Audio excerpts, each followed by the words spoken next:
Namaku Ailian. Untuk menghindari perjodohan yang diatur keluargaku, aku sengaja berdandan jelek di depan cermin, berharap lawan kencanku akan mundur. Orang yang dijodohkan denganku bernama Alai. Usianya sudah 41 tahun dan setiap pagi masih harus dibangunkan oleh ibunya. Alai, kamu tega membiarkan anak gadis orang menunggumu? Baiklah, aku selalu terlambat bangun. Hari perjodohan pun segera tiba. Aku sengaja menunduk dan makan dengan lahap, ingin meninggalkan kesan buruk pada mereka. Alai juga asyik sendiri memainkan sumpitnya, seolah-olah dia juga sangat enggan dengan perjodohan ini. Kami berdua seperti orang luar, tapi hanya orang tua dari kedua belah pihak yang asyik mengobrol dengan semangat, bahkan ingin kami segera bertunangan. Mendengar itu, aku benar-benar tidak tahan, jadi aku segera mencari alasan untuk turun dan menelepon. Telepon itu untuk janjian minum teh dengan Nyonya Jiang, kan harus efisien juga. Sebenarnya aku hanya ingin mengulur waktu, menunggu acara makan yang menyebalkan ini selesai. Semua itu dilihat oleh Alai yang duduk di dekat jendela, tapi dia sama sekali tidak menunjukkan kepedulian. Keesokan harinya aku pergi ke penjara untuk menjenguk pacarku. 2 tahun lalu dia dipenjara karena berkelahi, inilah juga alasan aku tidak mau ikut kencan buta. Sebentar lagi kamu akan keluar, kenapa kamu tidak bisa bersabar sedikit saja? Kalau mereka datang ke rumah saat minggu, kamu mau bagaimana? Orang itu penampilannya seperti apa? Keluarganya punya toko, pasti kaya raya. Pokoknya sudah aku tolak. Kamu ini benar-benar membuatku khawatir. Keesokan harinya, Alai dipaksa ibunya untuk mengantarkan hadiah kepada kami. Alai, kamu masih bengong di situ ngapain? Bukannya sudah aku suruh kamu ikut mobil untuk mengantarkan mesin jahit ke orang? Aku belum memutuskan mau mengantarkan kemana dulu. Tak lama kemudian, kami pun sampai di depan toko tante.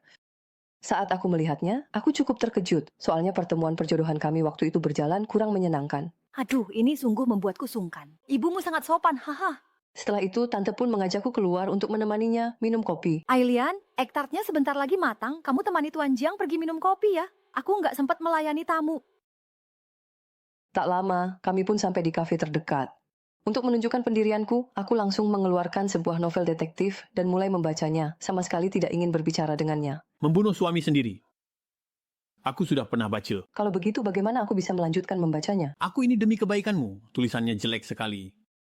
Kalau buku ini tentang membunuh istri, mungkin kamu akan merasa menarik ya. Membunuh ibu sendiri lebih seru.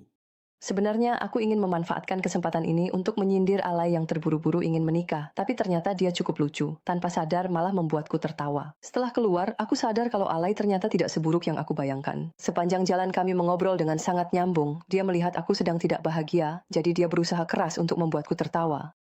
Xiaogang, tidak. Hai. Lalu aku pun menceritakan soal pacarku padanya. Kamu tidak perlu bersusah payah membuatku tertawa seperti itu. Sebenarnya aku sudah punya pacar. Bukankah itu bagus? Aku akan mengantarmu ke halte bus. Kita juga sepertinya tidak akan sering bertemu lagi. Selama kamu tidak datang ke jalan pelatih, kamu tidak akan bertemu denganku. Tak lama kemudian, Alai bertemu dengan mantan pacarnya. Sejak kecil mereka saling menyukai, tapi kemudian mantan pacarnya menikah dengan orang kaya dan meninggalkannya. Sekarang dia bercerai dengan mantan suaminya, mendapatkan sebagian besar harta Gonogini, lalu membuka sebuah perusahaan dan ingin mengajak Alai menjadi model untuknya. Aku sangat iri padamu. Sungguh, Sejak hari itu, Alai pun setiap hari pergi ke perusahaan mantan pacarnya untuk membantunya melakukan beberapa pekerjaan. Lama-kelamaan, mantan pacarnya pun kembali menaruh perasaan padanya dan ingin balikan dengan Alai. Tapi Alai merasa sekarang bukan saatnya, jadi ia menolaknya. Sementara aku di sini terus sibuk mengurus kasus hukum Ashue. Pada hari sidang, aku sangat berharap bisa mendapatkan hasil yang baik, tapi Ashue justru menolak mengaku bersalah. Tidak mengaku bersalah. Pengadilan ini mengumumkan bahwa kasus akan dipindahkan ke Pengadilan Distrik Kowloon Timur untuk penjadwalan sidang. Sidang pun terpaksa harus ditunda. Pada saat itu, tiba-tiba aku merasakan krisis yang sangat kuat di dalam hati. Aku tidak tahu harus menunggu dia sampai kapan, dan bagaimana jalan ke depannya. Tepat saat aku berjalan keluar dari ruang sidang dengan perasaan murung, aku bertemu dengan Ahlai. Dia datang ke sini untuk membayar pajak karena tokonya belum membayar pajak tepat waktu. Dia menyadari aku sedang tidak bahagia, tanpa banyak bicara, langsung mengajakku ke pameran fotografi, ingin membuatku sedikit rileks, dan sesekali melontarkan lelucon untuk membuatku tertawa. Ini mantan pacarku. Oh ya? Cukup cantik saja, ya. Lihat, Hahaha. kamu ada gigi berlubang. Dia melihat aku masih khawatir soal pacarku, jadi dia pun berinisiatif menghiburku. Akhir-akhir ini ekonomi lesu, banyak orang sengaja melakukan kejahatan agar dipenjara makan dari negara. Belakangan hakim-hakim menjatuhkan hukuman ringan. Meskipun kadang dia bicara dengan gaya cowok banget, tapi tak bisa dipungkiri, waktu bersamanya aku merasa bahagia. Beberapa hari kemudian, Alay datang ke studio mantan pacarnya untuk jadi model. Tapi baru tahu setelah sampai di sana, bahwa dirinya hanya berperan sebagai narapidana jahat. Sangat berbeda dengan perlakuan yang diterima pemeran utama, yang tampak glamor. Setelah kejadian itu, Alay agak marah. Tapi mantan pacarnya malah bilang, peran narapidana itu sangat cocok dengan auranya.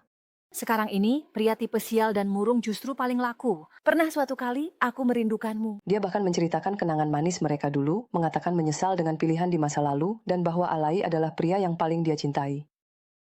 Setelah itu, karena aku dan Alay punya hobi yang sama, kami jadi semakin sering bertemu, dan setiap kali dia selalu berhasil membuatku tertawa terbahak-bahak.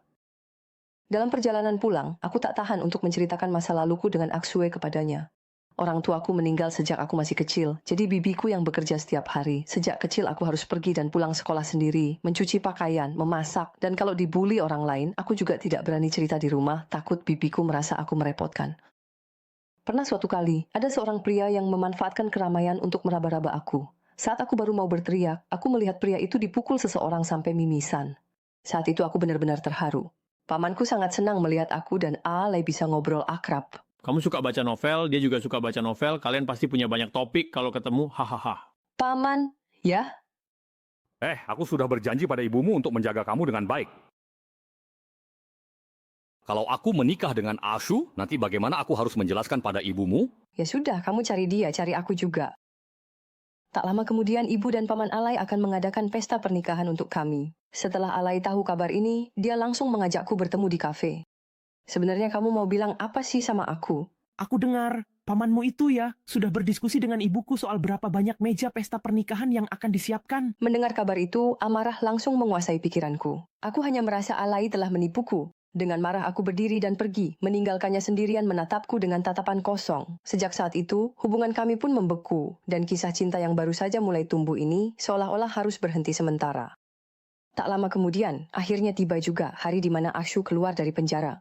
Aku sangat gembira, mengira kami bisa memulai kembali. Jadi aku menyewa rumah untuknya dengan uangku sendiri, dan dengan sabar menasihatinya. Lain kali sebelum kamu bertindak, bisakah kamu memikirkan aku dulu? Baik, aku mengerti. Setelah itu, Alay sering mencari mantan pacarnya untuk mendapatkan penghiburan, tapi mantan pacarnya bersikap dingin padanya demi karirnya sendiri. Kemudian aku pun ingin membelikan mobil untuk Akshu. Awalnya aku pikir dia sudah berubah, tapi ternyata dia masih saja begitu impulsif. Sedikit masalah saja sudah ingin bertengkar. Sikap macam apa itu? Begini saja masih mau hidup di dunia jalanan. Makan tai kamu. Ashu, Kamu yang sedang makan tai saja. pergi. Ashu, aku memandangnya, hanya merasa dia masih begitu kekanak-kanakan.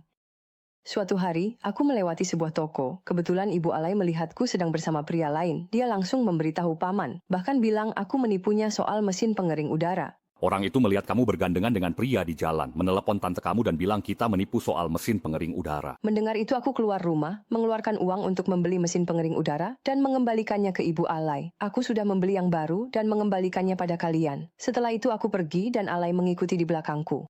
Aku keluar, langsung menangis. Aku membenci diriku, seperti burung di sangkar, meski aku mencoba terbang, tetap tidak bisa keluar.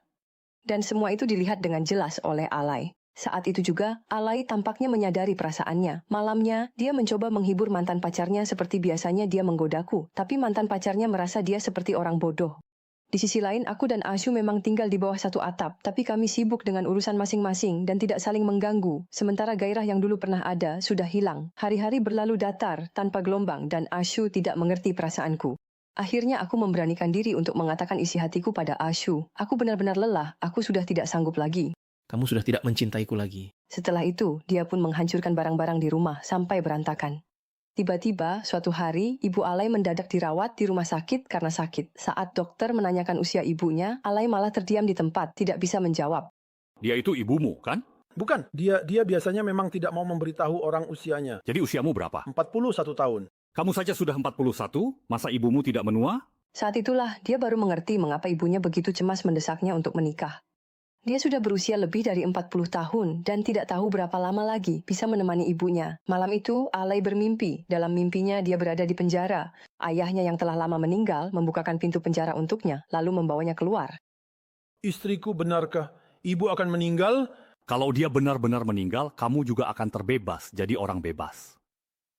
Tak ada yang mengaturmu, tak ada yang memarahimu, kamu beruntung. Ayo pergi, nak. Namun dia justru melihatku duduk di dalam sel di ruangan sebelah. Mungkin kita semua adalah tahanan yang terkurung oleh sesuatu. Pada saat itulah Alay akhirnya mengambil keputusan dan menemui mantan pacarnya untuk mengakhiri hubungan. Aku jatuh cinta seseorang. Namun di perjalanan pulang, tiba-tiba sebuah mobil van melaju ke arahnya, dan orang yang turun dari mobil itu ternyata adalah Aksu. Tanpa banyak bicara, Aksu langsung menyerang Alay. Alay mengira dia sedang dirampok. Secara refleks ia mengeluarkan dompetnya. Benar-benar pengertian. Ya, tanpa sepatah kata pun langsung menyerahkan dompet.